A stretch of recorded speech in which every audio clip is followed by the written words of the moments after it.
What is going on? Here with N828, and this is Crossbeats production, and I want to go through a live stream with you guys and get this all started running and going. So obviously this is something I'm really trying to get into now on my channel because live streams just are way more connective with the people that are on my channel. And it just allows me to give you guys direct feedback or direct information about mixing, mastering, plugins, all the rest of it, anything music related pretty much. So let me get into this live stream and just go through a few things.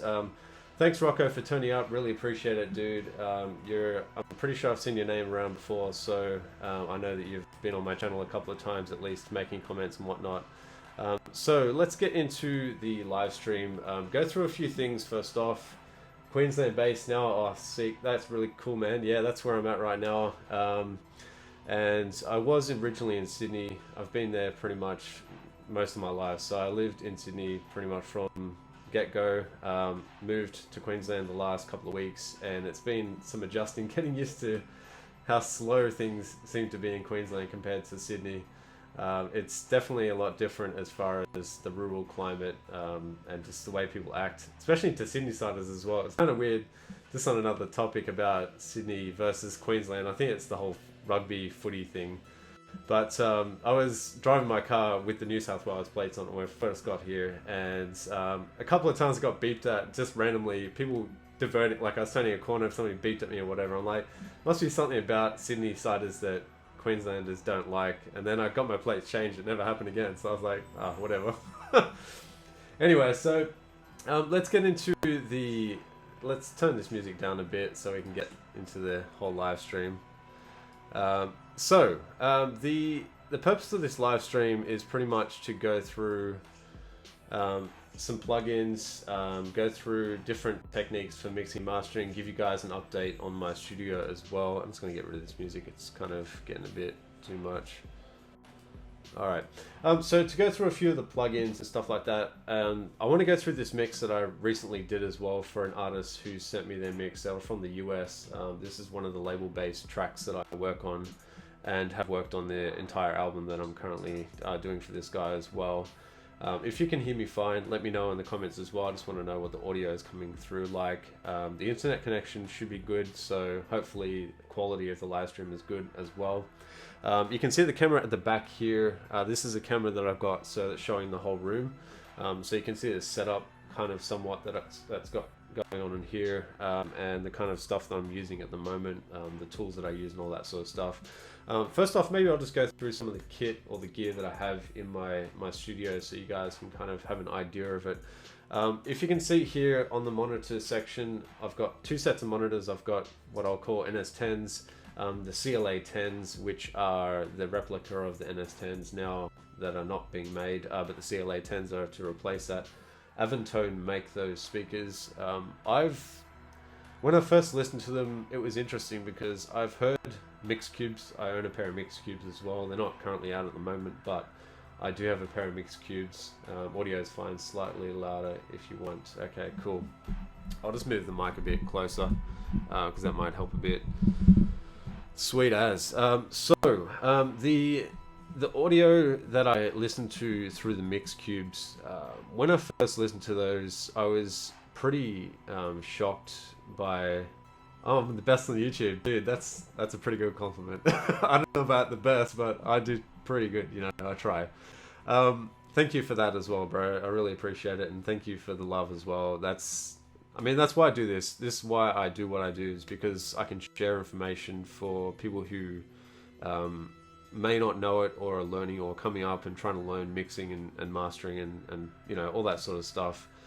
As you can see, I've got Logic on the screen here as well, which is also something I use if I get tracks sent to me by that, you know, by artists or whatever. And I also like to produce in Logic as well. Yay, we got Recording Studio Live. Yeah, great improvement. I know, it's definitely I was in, I think, when you first saw it, it's in the garage, so that's where I've moved up. Now I've got this space that you can see here. I've got better internet connection as well. Now I've got the NBN, so it makes it a lot easier to do what I'm doing. And now I'm going to try and do a lot more of these type of things so that you guys can really benefit from my channel and learn a lot.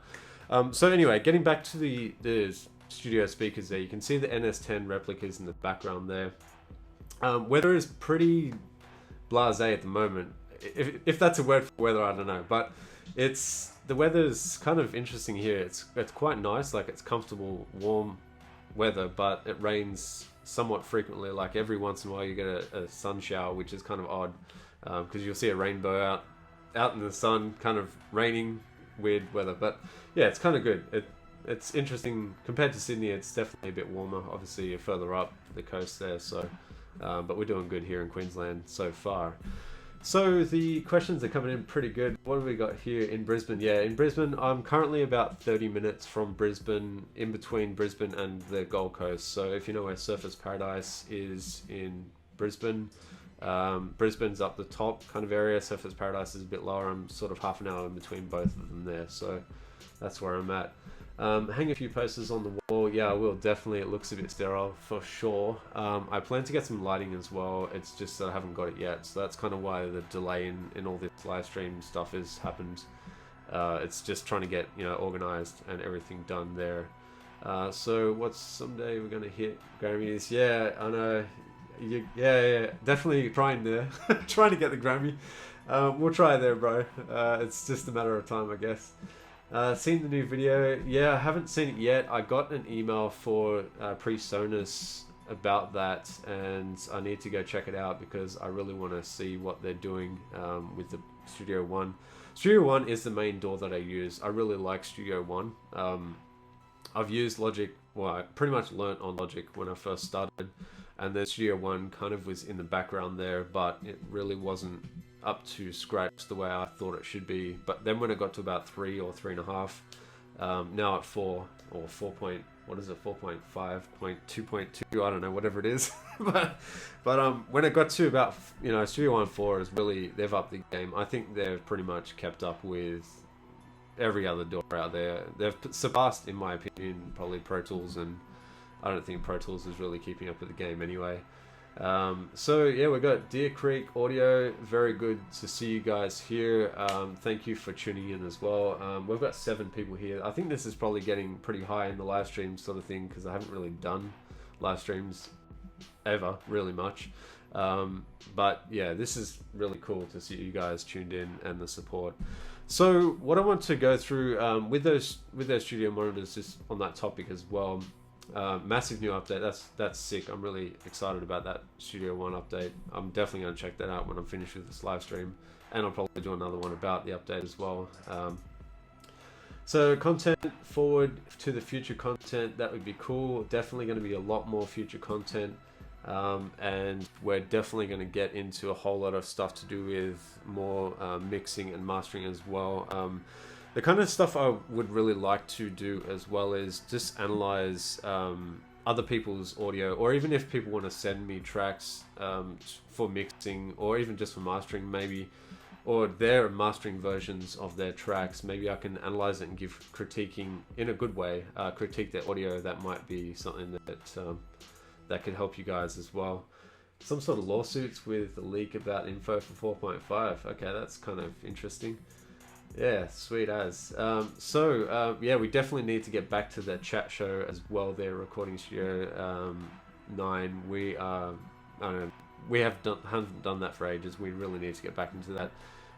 That would be really sweet. Actually, speaking of that, I might hit you up with an email very shortly about that, and we can start to organize what we can do there, Vache. So that'd be cool.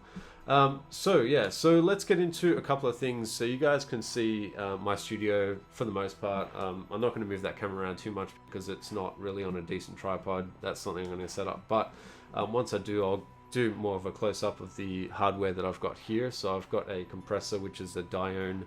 I'll show you the plugin for it if you want to see that. It's the Dione by Wes Audio. This is the actual plugin that you connect to the hardware unit. It's probably one of my most favorite pieces of analog slash now looking at digital, because you're looking at a plugin, but it's analog. The actual hardware unit's analog, so This is the compressor that I use now on my mix bus for a lot of my mixes, or if not all of them. I may not even use the compressor. I might just run the audio through it, using it like as a, I guess, a summing box, if you want to look at it like that. It's something I recently acquired to just get into the analog realm, get that real analog flavor in my mixes as well. And apart from that, it's to also give me the ability to really give compression in the analog sense to my audio, and it really has changed, I think, the way I've mixed as well, because it's made me think about gain staging, especially when, you know, you're trying to get a mix right. In the digital realm, it doesn't matter so much with gain staging because you've got almost unlimited headroom. It doesn't matter, but it doesn't matter as much as when you have analog gear in that chain. So you really have to think about gain staging, and I feel like my mixing has at least improved slightly because of this type of thought pattern that I've got. So let's get into some of the questions, if there are any. Sorry for OT. No, we're good. Okay, you should do Studio One tours. Yeah, definitely will do a studio tour. That is the next thing I want to do on this channel, is just a show and tell of what I've got. But I might actually quickly just run you through some of it. So I was talking about the CLA 10s. If I can, I don't know if I can zoom in on those. I might not be able to, but we'll just go from the distance that we're at. So you know what CLA 10s are. If you don't, they are made by Avantone. They're a replica of the NS 10s. They do take an amp, so they're passive speakers, so you need an amp to run them. They're not like the typical Yamaha speakers you've got in the corners there. So the HS8s, they're actually active, so you don't need an amp. They're already amplified inside the speaker. With these NS10 replicas, I should say NS10s, but they're CLA 10s, they actually have an interesting sound to them, and it's sort of similar to a mix cube. If anybody out there on this video or live stream has mix cubes, you'll kind of have similar kind of sound in respect to that. But not exactly the same, because these NS10s give you more of the high frequency content that the mix cubes don't. And I feel like that also does assist in, especially with mastering as well, assist in getting the right sort of master every time almost, without referencing it to other stuff. Just give me a sec to drink some water. Yeah, so with the NS10s, I just call them NS10s because it's easier. I found that my mixing has actually improved, and a lot of people say that it's... I'll get to my rooming as well in a sec, because that's really important. It's key to be able to hear the content in your speakers, well, from your speakers, without any room interference as much as possible. And that's another good thing about the room. The room size, I think it's about 3 meters by 3.2 or something like that. Not a huge room. It's just a standard bedroom, kind of a smallish kind of bedroom size, but it kind of works pretty well. You can hear that the acoustics in here are a little bit, not echoey, but they're kind of, you know, not perfect, but you get used to that kind of sound. I've put some stuff on the sides of the walls there. I don't know if you can see it in the video. No, you can't, but there's some acoustic stuff. When I do the studio tour, I'll show you that. But yeah, the Oratones, they're similar kind of in the sense of, because they're a closed speaker, there's a closed back speaker, there's no kind of ports on them or anything like that, and they're a very small box, very similar to the mixed cube sound, and they also are passive, the Oratones as well. I really think those speakers give you an interesting kind of perspective on the mix as well. So when I did mix on the mix cubes, I would say I probably did about 60% of my mix on them, just referencing back and forth with my studio monitors, the main monitors, and the mix cubes. But when I was doing that, I really benefited a lot. Like, you can hear the transients and the reverb. You can hear the spatial effects that you put on the vocals, or the whatever you're putting on the drum kits, or whatever you're putting your reverbs on.